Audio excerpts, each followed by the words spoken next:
तो ज़ेलेंस्की और Donald Trump के बीच वॉशिंगटन में वार्ता जारी है।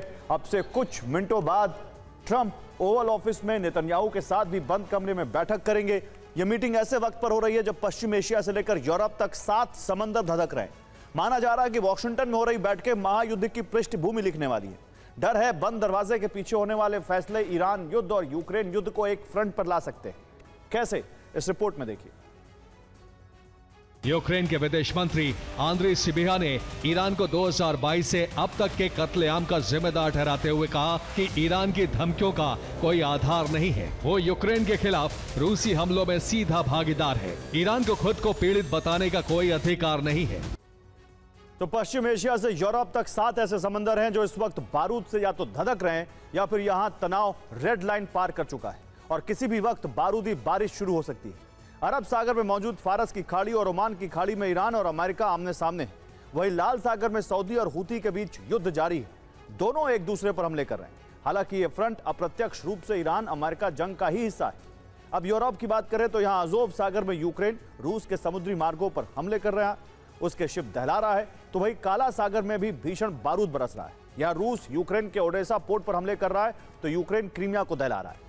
बाल्टिक सागर में भी इस वक्त टेंशन हाई है। यहां डर है किसी भी वक्त रूस और नेटो के बीच जंग का नया फ्रंट खुल सकता है। भूमध्य सागर को भी सिर्फ एक चिंगारी का इंतजार है। इजराइल अगर ईरान जंग में कूदता है तो ईरान यहां मौजूद अमेरिकी बेस को दहलाएगा। लेकिन इस वक्त दुनिया की नजरें कैस्पियन सागर पर हैं, जो अभी तक सिर्फ रूस यूक्रेन जंग से जुड़ा था।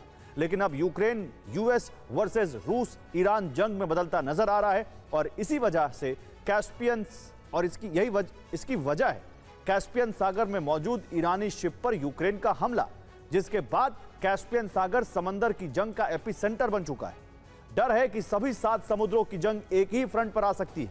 यानी अभी तक अरब और यूरोप जंग का जो फ्रंट अलग अलग नजर आ रहा है वो एक ही फ्रंट में तब्दील हो सकता है और यह आशंका सच हुई तो महातबाही तय।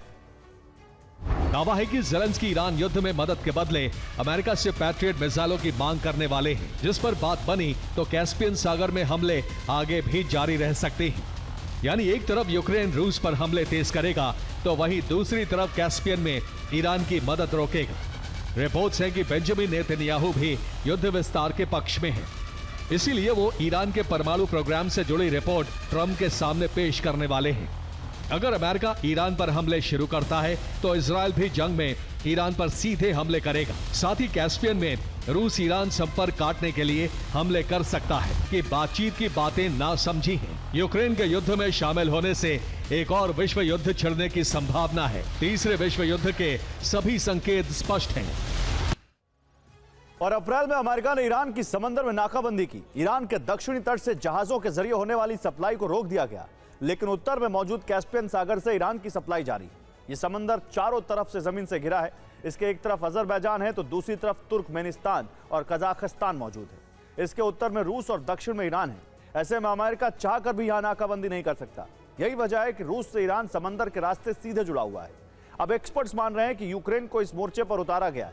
यूक्रेन ने ईरानी शिप दहलाकर साफ कर दिया है, ईरान रूस का शिपिंग रूट अब सुरक्षित नहीं है। यानी अमेरिका ने यूक्रेन के जरिए ईरान की दोहरी नाकाबंदी कर दी है। कैस्पियन सागर जलमार्ग को बाधित कर दिया है। ये नाकाबंदी और कड़ी हुई तो ईरान रूस एक दूसरे की मदद नहीं कर पाएंगे। सीज फायर के बाद अमेरिका ने 13 अप्रैल को ईरान की नौसैनिक नाकाबंदी की थी। ठीक उसी वक्त यूक्रेन ने काला सागर और अजोव सागर के जल मार्गों पर हमले शुरू कर दिए थे। यानी रूस ईरान के गठबंधन के खिलाफ ट्रंप ने अमेरिका यूक्रेन का एक सीक्रेट गठबंधन तैयार किया, जो अब दुनिया के सामने आकार लेता नजर आ रहा है।